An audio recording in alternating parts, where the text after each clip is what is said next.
नमस्कार दोस्तों, हमारे चैनल पर आपका स्वागत है। जय श्री कृष्णा, राधे राधे, हर हर महादेव। दोस्तों, आज हम सुनेंगे 16 सोमवार व्रत कथा। बोलिए शिव पार्वती की जय। एक समय महामुनि सूत जी गोस्वामी सोनक आदि ऋषियों से कहने लगे, ऋषिक विदर्भ देश में एक अत्यंत सुंदर अमरावती नगरी है। वहाँ महादेव की एक सुंदर विशाल मंदिर है। उसकी महिमा का वर्णन प्रायः तीनों लोकों में प्रसिद्ध है। एक समय वहाँ पर आशुतोष भगवान जी माता पार्वती के साथ कैलाश से घूमते घूमते अचानक ही वहाँ आ पहुँचे। उस पवित्र मनोहर स्थान को देखकर माता पार्वती ने, हे नाथ, यहाँ पर चौसड़ पासा का खेल खेलना चाहिए। माता पार्वती की बात सुनकर शिव जी ने उसी समय अपने दूतों को चौपड़ के पास से मंगवाए और खेल आरंभ कर दिया। इस खेल को खेलते हुए देवी पार्वती यह चौपड़ की बाजी जीत जाती हैं और यह देखकर महादेव जी ने कहा कि बाजी तो मैं ही जीता हूँ। इसके बाद फिर से दोबारा खेल आरंभ हुआ। उसमें भी माता पार्वती जीत गईं और उस समय माता पार्वती ने शिवालय के गुरु नामक पुजारी को निकट में बैठा रखा था और उससे पूछा कि सत्य सत्य कहो, बाजी किसने जीती है? तुम मौन क्यों बैठे हो? तब गुरु पुजारी ने कहा, हे माता, यह बाजी भी भगवान शिव ने जीती है। ऐसा सुनकर माता पार्वती अत्यंत क्रोधित हो जाती हैं और पुजारी को श्राप दे देती हैं। पुजारी, तूने झूठ बोला है, असत्य भाषण दिया है और इसलिए मैं तुझे श्राप देती हूँ कि तेरे संपूर्ण शरीर में कोढ़ हो जाए और उसमें विलंब बिल्कुल भी नहीं होगा, क्योंकि तूने असत्य कहा है। इस प्रकार गुरु को भयंकर श्राप मिला। माता पार्वती के श्राप से उसके संपूर्ण शरीर में कुष्ठ रोग हो गया। उस पुजारी का श्राप देकर माता पार्वती और भगवान शिव कैलाश को वापस चले गए। अब गुरु पुजारी उस महाविकट दुख के कारण चिंता में डूबा रहने लगा। आखिर मैं क्या करूं, कहाँ जाऊं, किस उपाय से इस रोग से निवृत्ति होगी? इस प्रकार मन ही मन में व्याकुल और चिंता कर रहा था।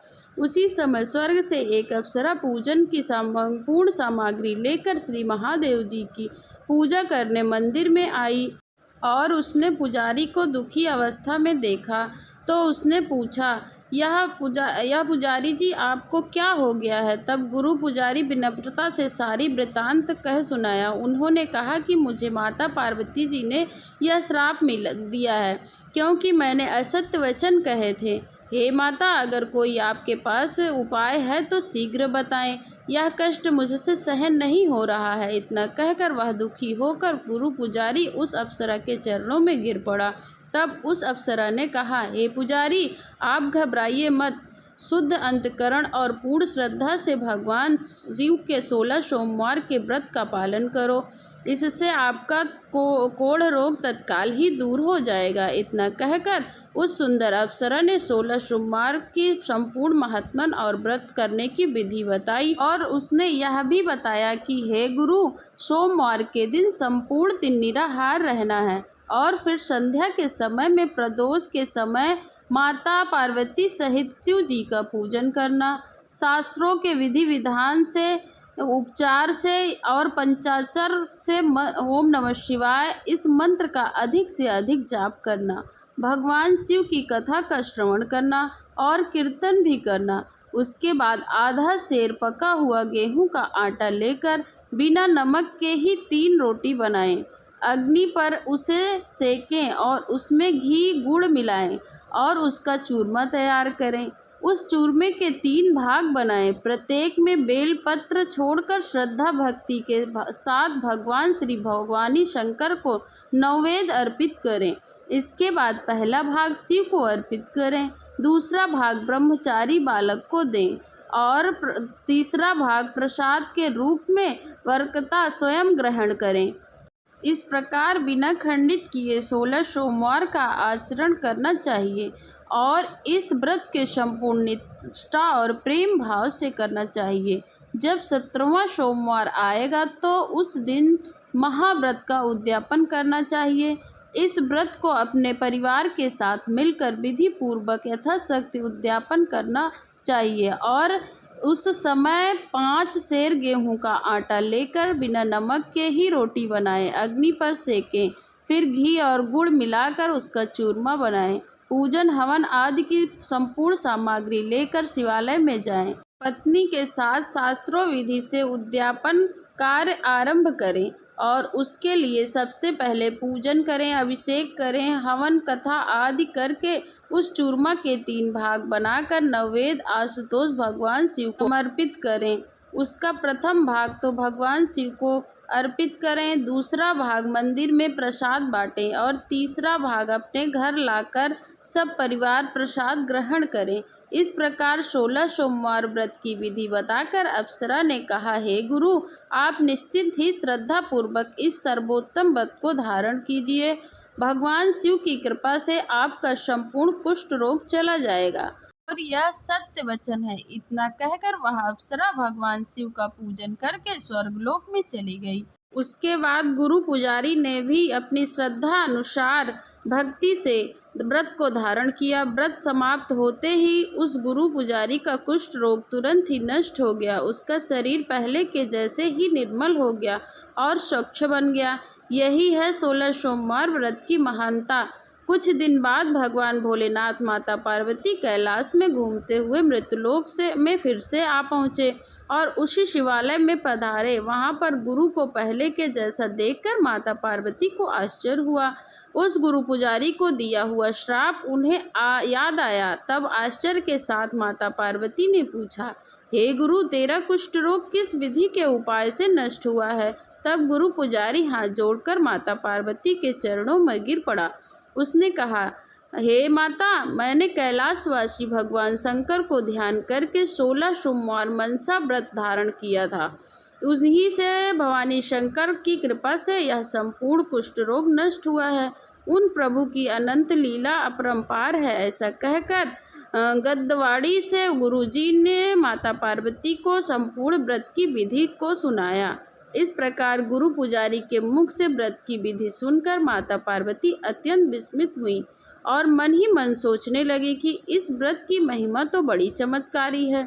इस व्रत को विधि विधान के साथ प्रेम पूर्वक मैं भी धारण करूंगी, क्योंकि मेरा पुत्र स्वामी कार्तिकेय मुझसे रुष्ट होकर अकेला ही वन में चला गया है। उसे वापस शीघ्र बुलाने की कामना से माता पार्वती ने यह व्रत करना आरंभ किया।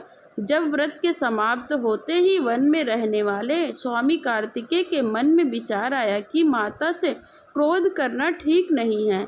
ऐसा निश्चय करके उसी समय वन में वापस आकर माता के चरणों में दंडवत प्रणाम करके कहने लगे।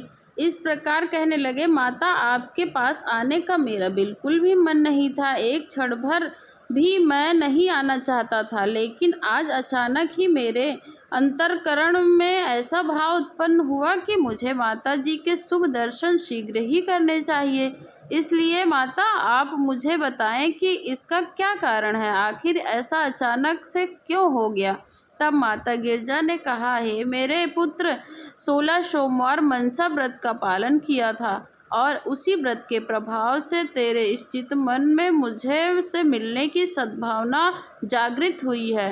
कार्तिकेय जी यह वृतांत बहुत ही अच्छे से ध्यानपूर्वक सुने और कहा, हे मातेश्वरी, इस उत्तम व्रत को मैं भी धारण करूँगा। कृपया मुझे भी इसके आरंभ से अंत तक संपूर्ण विधि बताएं कि मेरा एक ब्राह्मण देव मित्र है, वह बहुत दिनों से मालूम नहीं कहाँ चला गया है। मुझे उससे मिलने की बड़ी उत्कृष्टता जागृत हो रही है। तब माता पार्वती ने व्रत की संपूर्ण विधि बताई और फिर कार्तिकेय स्वामी ने भी विधिवत 16 सोमवार व्रत किया। के समाप्त होते ही उसी दिन एक सुंदर वन में घूमते हुए सहज ही कार्तिकेय जी को उसके परम मित्र ब्राह्मण देव की अकस्मात ही भेंट हो गई। दोनों आपस में बड़े प्रेम से मिले, परस्पर कुशल क्षेम समाचार पूछा और फिर उस ब्राह्मण ने कहा, हे मित्र, आपकी और मेरी अचानक ही रास्ते में भेंट कैसे हो गई, यह अत्यंत आश्चर्यजनक है। तब स्वामी कार्तिकेय जी ने कहा, हे भ्रात, मैंने एक अद्भुत 16 सोमवार मनसा व्रत किया था। यह उसी व्रत के कारण हुआ है। हमारी अचानक से भेंट हुई है। यह सुनकर वह मित्र मन ही मन सोचने लगा, यह तो बड़े ही चमत्कारी व्रत है। उसने अपने मित्र कार्तिकेय से कहा, हे सखे, मेरी इच्छा है श्रेष्ठ विवाह करने की, इसलिए कृपया कर मुझे इस व्रत की संपूर्ण विधि बताएं। यह सुनकर स्वामी कार्तिकेय ने अपने परम मित्र को 16 सोमवार व्रत करने की विधि बताई। उस ब्राह्मण ने भी संपूर्ण श्रद्धा और भक्ति भाव से यह व्रत करना प्रारंभ कर दिया और फिर देश देशांतर तक में घूमने लगा। व्रत पूर्ण होते ही घूमते हुए एक दिन वह ब्राह्मण मार्ग में एक सुंदर नगर में आ पहुंचा। उसका अपूर्व दिव्य शोभा को देखकर विश्राम के लिए कुछ देर ही वहां ठहर गया। उस नगर के राजा धर्म धुरंधर ने उनकी एक कन्या संपूर्ण गुणों से युक्त, सुशील और बड़ी सुंदर थी। उस समय राजा ने उस कन्या का स्वयंवर महोत्सव धूमधाम से रचाया हुआ था। वहां अनेक देशों के राजकुमार और 18 वर्ण असंख्य जन आकार इकट्ठे हुए थे। उसी स्वयंवर को देखते हुए वह ब्राह्मण भी वहां आ पहुंचा। उस स्वयंवर में राजा ने एक सुंदर हथनी को सारा श्रृंगार करवाकर उसके सूंड में एक जयमाला देकर सभा में छोड़ दिया और वह हथनी फिरती फिरती वहां पर आई जहां ब्राह्मण का लड़का खड़ा हुआ था। उसने आते ही ब्राह्मण के लड़के के गले में जयमाल डाल दी और उसे अपने सिर पर बिठा लिया। राजा ने यह देखकर बहुत आनंद हुआ और प्रसन्नता के साथ उस कन्या का विवाह संस्कार करवा दिया। अतुल धन धान, संपूर्ण आभूषण इत्यादि देकर उन दोनों के रहने के लिए एक निराला सुंदर भवन भी दे दिया। इस प्रकार ब्राह्मण सुंदर राजकन्या को प्राप्त करके सुख से जीवन व्यतीत करने लगा। एक दिन वह राजकुमारी अपने पतिदेव से पूछने लगी, हे प्राणनाथ, आपने कौन सा भारी पुण्य किया था जिसके प्रताप से मैं आपको प्राप्त हुई? यह सुनकर वह ब्राह्मण कहने लगा, हे प्रिय, मैंने आशुतोष भगवान शंकर का ध्यान लगाकर 16 सोमवार मनसा व्रत धारण किया था। उसी महाव्रत के प्रभाव से आप मुझे पत्नी रूप में प्राप्त हुई हो। यह सुनकर राजकुमारी आश्चर्य करने लगी और कई बार धन्य धन्य कहकर अपने पति से कहने लगी, यह व्रत तो बड़ा चमत्कारी है, महाफल देने वाला है। मैं भी इसका हार्दिक श्रद्धा और भक्ति से पालन करूंगी। मैं एक चिरंजीवी पुत्र की कामना रखती हूँ। इतना कहकर उस महाराज पुत्री ने यह व्रत करना प्रारंभ कर दिया। व्रत के पूर्ण होते ही कुछ ही दिनों के अंदर राजकुमारी को भगवान शंकर की कृपा से 100 वर्षों का उम्र वाला सुशील यानी पूर्णवान, प्रतापवान और माता पिता की सेवा करने वाला आज्ञाकारी सुंदर पुत्र प्राप्त हुआ। वे दोनों ही पति पत्नी मन ही मन शिव और महाव्रत का महिमा का वर्णन करते हुए और पुत्र को देखते हुए बड़े हर्षित होते थे। इस प्रकार जब उस ब्राह्मण का पुत्र बड़ा हुआ, थोड़े दिन में अभ्यास करके संपूर्ण ज्ञान से निपुण हो गया। एक दिन विनय पूर्वक हाथ जोड़कर माता से प्रश्न करने लगा, माता, मैं सकल गुण संपन्न आपको कौन से गुण से, कौन से प्रताप से मिला हूँ? यह सुनकर माता ने कहा, धर्मशील पुत्र, मैंने उत्तम शिव 16 सोमवार की मनसा भक्ति और भाव से एकाग्र से धारण किया था, जिससे त्रिशूलवाड़ी महादेव भगवान प्रसन्न होकर हमारी मनोकामना पूर्ण की है। ऐसे सुनकर उस पुत्र ने नम्रता से कहा, और माता, मैं इस परम श्रेष्ठ विधि को मुझे भी बताइए। मैं भी इस व्रत को शुद्ध और अंतर्दृष्टि से करना चाहता हूँ। मेरी इच्छा से रहित होकर विशाल राज्य प्राप्त करने की है। तब माता ने 16 सोमवार व्रत की संपूर्ण विधि अपने पुत्र को कह सुनाई और उसके बाद उस पुत्र ने भी इस व्रत को यथाशक्ति करना आरंभ कर दिया। व्रत अभी पूर्ण ही नहीं होने पाया था कि एक विशाल देश के राजा, जिनकी बिल्कुल भी वृद्धावस्था हो चुकी थी, उसका कोई पुत्र नहीं था, मात्र एक कन्या संतान थी। उस समय राजा ने सारे राजभर में घोषणा करवा दी थी कि राज सहित अपनी कन्या स्वयंवर द्वारा प्रदान करूंगा। यह सुनकर विप्र भी वहां आ गया और स्वयंवर में कैलाश निवासी भगवान शंकर की कृपा से राजकन्या ने सर्वगुण संपन्न उस ब्राह्मण पुत्र को चुना। राजा श्रेष्ठ वेदांतोक विधि से कन्या का विवाह संस्कार करवाया और राज्य के संपूर्ण अधिकार राज्य सहित उस ब्राह्मण पुत्र को प्रदान किए और स्वयं वन में तप करने चला गया। इधर ब्राह्मण राजा व्रत के प्रभाव से अपनी धर्मपत्नी सानी के साथ अनेकों सुख भोगते हुए नीति पूर्वक राज कर रहे थे। उसी समय जब व्रत पूर्ण होने वाला था, तब 17वां सोमवार आकर प्राप्त हुआ। तब उस राजा ने अपनी रानी से सामग्री लेकर 5 सेर गेहूं के आटे का चूरमा बनवाकर उसमें बराबर 3 भाग करके भगवान शिव के मंदिर में चलने के लिए कहा। तब रानी ने मन ही मन विचार किया, ऐसी क्रीडांता क्यों कर रहे हैं? 500 रुपये की थाली भरकर शिवालय में क्यों नहीं पधारते? ऐसा पूर्ण निश्चय कर के रानी ने 5 सेर रुपया थाली में भरकर अन्य सामग्री के साथ दास के साथ मंदिर पहुंच गई और रानी पतिदेव के साथ शिव पूजा के लिए नहीं गई। इसलिए वह व्रत भंग हो गया और भगवान शिव उस पर क्रोधित हो गए, दंडित हो गए। साधु को रूप धारण करके राजा के पास आकर कहने लगे, राजन, तेरी रानी ने शिव व्रत भंग कर दिया है, इसलिए इसको इस राजमहल से शीघ्र ही बाहर निकाल दो, नहीं तो तेरा सारा राज्य मैं नष्ट कर दूंगा। ऐसा भयंकर अनर्थ प्राप्त हो जाएगा। इस प्रकार शिवजी राजा से ऐसी बात कर रहे थे कि बीच में प्राचीन प्रधानमंत्री गण बोले कि राज तो इस रानी के पिता का दिया हुआ है, इसलिए रानी को निकालना बिल्कुल अनुचित है। तब शिवजी ने फिर से कहा, महाक्रोध करके कहा, मूर्ख प्रधानों, जिसने भगवान शंकर का व्रत भंग कर दिया है, अब उसको घर में रहना ठीक नहीं है। राजा ने दोनों तरफ का विचार किया और उसी समय रानी को राजमहल से बाहर निकाल दिया। रानी बड़ी ही दीन और दुखी होकर अत्यंत शोक के साथ वहां से पैदल चलती हुई बाहर निकल गई। चलते चलते बहुत दूर जाकर एक गांव दिखाई दिया। रानी उस गांव में जाकर एक वृद्धा के घर पर रहने लगी। वृद्धा उस रानी को देखकर प्रसन्न हुई और बोली, एक कार्य तुझे सौंपती हूँ, यह रुई से फोले ले और बाजार में बेचा। यह बात वृद्धा की सुनकर रानी हर्षित हुई और रुई के फोले लेकर बाजार में बेचने चली गई। लेकिन वहां शंकर जी के प्रकोप से उसी समय ऐसी भयंकर आंधी चली जिससे रुई के सारे फोले उड़ गए।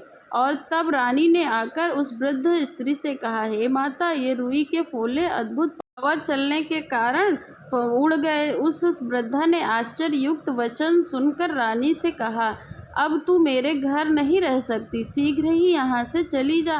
तब रानी वहाँ से निकलकर एक तेली के घर पर गई। उस तेली के यहाँ तेल के भरे हुए घट रखे थे। रानी की दृष्टि उस तेल पर पड़ी तो शिव जी के महाकोप से तत्काल ही सब घड़ों से तेल उड़ गया। तेली यह देखकर विस्मित होकर कहने लगा, यह दीना स्त्री मेरे घर में नहीं रह सकती। तेल के भरे घड़े को देखते ही तेल उड़ गया। उसने रानी से कहा, कृपया करके आप मेरे घर से बाहर निकल जाएं, आप अन्यत्र कहीं भी जाकर रहें। अगर आप मेरे घर में रहेंगी तो मैं अवश्य ही भिक्षुक हो जाऊंगा। ऐसा कहकर तेली ने भी उसको अपने घर से निकाल दिया। रानी वहां से चलते चलते एक नदी के तट पर पहुंची। वहां उसकी दृष्टि पड़ते ही नदी का सारा पानी तुरंत ही सूख गया। तब रानी मन में विचार आश्चर्य करती हुई करने लगी, यह सुख सब कुछ मेरे ही महापापों के फल हैं। इसके बाद रानी अनेक प्रकार के महाकष्ट उठाते हुए वन वन घूमने फिरती रही। एक दिन सुंदर जल से भरा सरोवर देखा। रानी तब उस तालाब के पास गई और जल के ऊपर उसकी दृष्टि पड़ते ही उसके असंख्य कीड़े हो गए। यह देखकर वह अधिक व्याकुल हो गई। उसी समय वहां पर एक ग्वाल बाल गौवा और बछड़ों के चराते हुए पानी पिलाने के लिए आया था। उन्होंने भी यह जल के भीतर असंख्य कीड़े पड़े हुए देखा।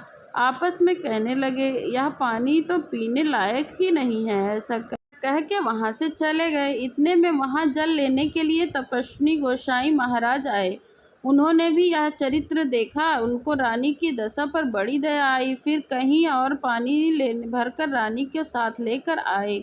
अपने आश्रम में गए। विद्वान ने रानी से कहा, हे पुत्री, तुम कन्या के समान हो, इसलिए अन्न वस्त्र को कोई कमी नहीं है। तू यहाँ स्थित मन से रह। यह बात सुनकर वह रानी महात्मा विद्वान ब्राह्मण के आश्रम में रहने लगी।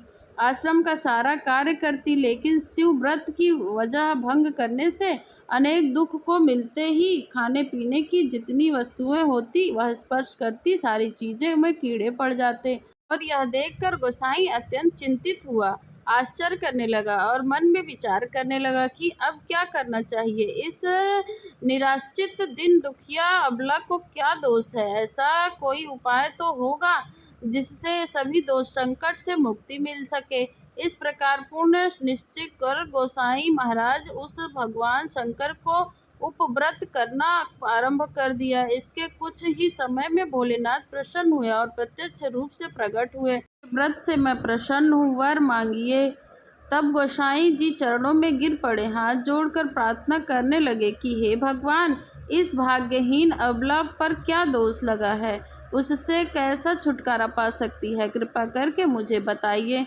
तब दीन दयालु भगवान शिव ने कहा, तपस्वी ने रानी ने मेरा 16 सोमवार व्रत को भंग किया है और इसी कारण इसे महादोष अनेकों संकटों को प्राप्त कर रही है। ऐसी विकट दशा प्राप्त हुई है। अगर यह रानी हार्दिक भाव भक्ति के साथ मेरे परम प्रिय 16 सोमवार को मनसा व्रत धारण करती है, यथाशक्ति अखंड आचरण करती है और समाप्त होते पर संपूर्ण दोष और दुखों से छूट जाएगी, स्वयं इसका पति इसे ढूंढता हुआ आकर शीघ्र ही इसे ले जाएगा। पहले की तरह यह अतुलनीय सुख और सौभाग्य प्राप्त करेगी। इस प्रकार वरदान देकर शिवजी कैलाश धाम को चले गए। उसके बाद गोसाई महाराज ने रानी से इस 16 सोमवार व्रत करने को कहा। तब रानी ने भी पूर्ण श्रद्धा और भक्ति से इस महाव्रत के पूर्ण होते ही रानी के सारे संकट दूर हो गए। इस व्रत के पूर्ण प्रताप से कई दिनों में राजा एक दिन अपने परिवार में विचार मन करने लगा और रानी की खोज खबर करवानी चाहिए। ऐसा तुरंत ही दूतों को बुलाकर रानी को ढूंढने के लिए चारों ओर दिशाओं में भेजा। ढूंढते हुए वह उस स्थान पर आ पहुंचा जहां पर रानी गोस्वामी के आश्रम में रहती थी और रानी उसी दूत पर परस्पर पहचान हुई। फिर दूतों ने जाकर रानी के संपूर्ण वृत्तांत को राजा को कह सुनाया। दूतों ने संवाद सुनकर राजा अत्यंत प्रसन्न हुआ।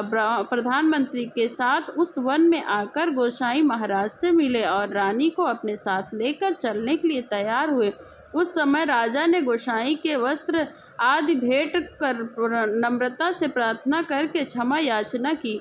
तब गोसाई ने राजा से को कहा, हे राजन, मैंने आज तक इस रानी को अपनी कन्या के समान रखा, पालन किया। अब आप इसका पालन कीजिए। इतना कहकर उनके आंखों से आंसू छलक गए। तब राजा और रानी ने गोसाई जी के चरणों में प्रणाम किया। फिर रानी और राजा साथ में रथ में बैठकर नगर में वापस आ गए और राजा रानी के आते ही राजभवन में अनेक प्रकार के बाजे बजने लगे, मंगल नृत्य ज्ञान होने लगे। एक महोत्सव का आयोजन हुआ। उसी समय ब्राह्मणों को भोजन दान दक्षिणा अतिथि याचक मन चाहा अनेक प्रकार का दान दिया गया। इस प्रकार राजा रानी को भेंट होने से सभी प्रजाजनों को बड़ा हर्ष हुआ। फिर राजा निष्कंठ धर्म नीति पूर्वक राज्य करने लगा। इस कथा को समापन करते हुए सूत गोस्वामी जी ने कहा, इस 16 सोमवार मनसा व्रत को पृथ्वी पर कोई भी व्यक्ति श्रद्धा भक्ति यथाशक्ति आचरण करता है, उस पर भगवान शिव की विशेष कृपा होती है। भगवान शिव शीघ्र ही प्रसन्न होकर उसके जन्म जन्मांतरों का पाप दोष दरिद्र दुख सभी को नष्ट कर देते हैं। जो कोई मनों का आदर करता है, इस व्रत को पूरा करेगा, उसकी समस्त मनोकामना पूर्ण होगी। ये शिव पार्वती की जय। श्री शिवाय नमस्तुभ्यम। ओम नमः शिवाय, ओम नमः शिवाय, ओम नमः शिवाय। हर हर महादेव।